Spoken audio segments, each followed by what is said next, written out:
How's it going, guys? My name is Mr. Boss for the win, and in this video I'm going to be talking about some new console news, some good, some bad, and some little things in between. We're going to be talking about the PlayStation 4 and the Xbox One. Let's go ahead and start with the PlayStation 4.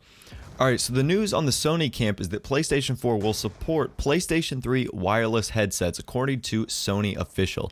Now, the difference between Xbox headsets and PlayStation headsets, to my knowledge, is that the PlayStation headsets don't plug anything in. All their chat is done via Bluetooth. You can use, a headset that plugs in via USB, but all your chatting is going to be done via Bluetooth. So that's what makes one of the PlayStation 3 and even 4 features really unique, is that there's no like chat wire, there's no like 1/8 inch cable that you have to plug into your controller to speak to everyone. Most of it's done via Bluetooth, which is really cool. So according to a report from Polygon, which is a news outlet for gamers, that the PlayStation 4 will ship with its own headset, but will support PlayStation 3 headsets. So that's really awesome. That's something that I wish all game developers and all companies would do, which would be supporting their last generation headsets, because headsets don't come cheap. If you look at an Astro A40, those run for $250. Now, if you were just to have to replace that just because there was a new console coming out, that doesn't seem too fair. So like I said, it is going to ship with, the PlayStation 4 is going to ship with a headset, but trust me, those headsets aren't going to be very good at all. If you recall the first Xbox 360 headset, it was like that cheap, like telecommunication little headset. It was awful. So I recommend, if you don't have a headset, don't rely on the little iPod headphones that Sony's going to ship you in this box. It's definitely not worth it. Save an extra 90 to 120 bucks. Go get a nice pair of Turtle Beaches or Tritons. It'll definitely be worth it. But it makes sense because PlayStation 3 is Bluetooth, PlayStation 4 is Bluetooth, so the switch should be seamless, and I really like the fact that Sony is doing that and not being, money grubber and trying to, mess everything up just because they're going to a new generation. So good news on that camp. Let's get on to another story.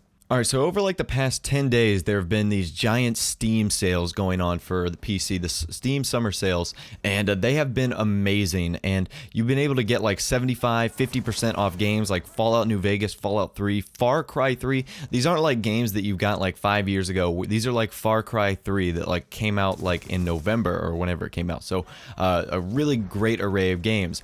Now, that was one of the things that Xbox One was trying to do. They were trying to become Steam, and by doing that, by implementing all this cloud technology, they would allow things like these sales. So, the great example is Call of Duty. When Call of Duty comes out, it has a face value of 60 bucks, but after 3 months, that game is not worth 60 bucks. It should be worth 45 or 50. At another 6 months, it should definitely be tacked down to 20 and 30.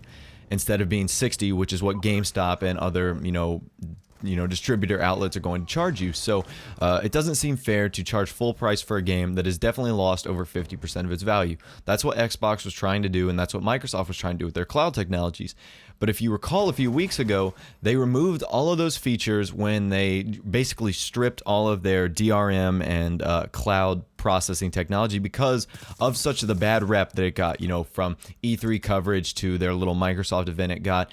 And, at first everyone was like, oh yes, the Xbox 180, they've completely reversed this. No more NSA spying on me. But a lot of negative also came out of that because we lost all of our cloud technology. We lost all the ability to basically become Steam, which I think is the best, game selling model out there to date. It's amazing.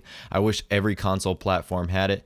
But I have some information that could be bad and it could be good depending on the way you look at it. So some crucial Xbox One features may be reinstated due to customer feedback. So again, these are only rumors, but a few guys at IGN talked to Xbox officials and they said, based on the feedback, it looks like people are going to be missing this cloud technology. So the 3 things that really bothered me, the 24-hour online check, the DVD sharing, and mandatory install to the hard drive was probably the 3 most annoying things about this, Xbox One's DRM policies. Everything else I really thought was fine.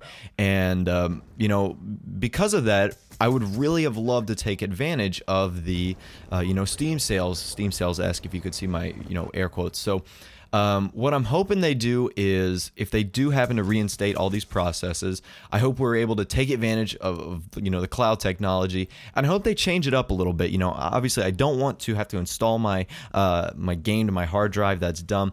Instead of a 24-hour check, do a weekly check or do a 3-month check. And everyone who complained about the Xbox One, checking on your checking if you're seeing online, you probably realize that so many programs on your computer do that every month as well. Every Adobe thing that you've purchased checks in on your, to see if your serial's still active every month.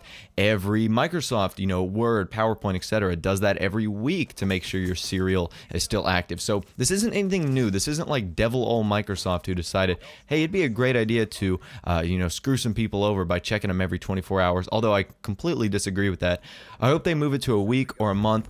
If your Xbox is disconnected from the internet for a month, don't even buy one. I mean, come on now. That doesn't seem very logical, and I can't even really remember a time where I've had my Xbox disconnected from the internet. So the main consensus of this is Microsoft might be bringing back some DRM features. If they do, I want all of the benefits of those DRM features, and I want weakened DRM features. So hopefully we get the best of both worlds there. If not, I guess we're going to have to settle, and I guess we're really just going to have to find out. And because everyone asked me, and I'm not going to reply to another comment like this, I'm getting both consoles. There's going to be great exclusives for both, so I plan on picking them up. There's probably going to be a Last of Us 2. PS4 has great exclusives. Xbox One has great exclusives. Why would I want to miss out on both of them? Man, I got that YouTube money, so I can afford all of it. I'm just kidding. But anyways, thanks guys. Thanks for 50K. I had a great time playing with you guys last night. Take care. And of course, I will talk to you guys in the next video.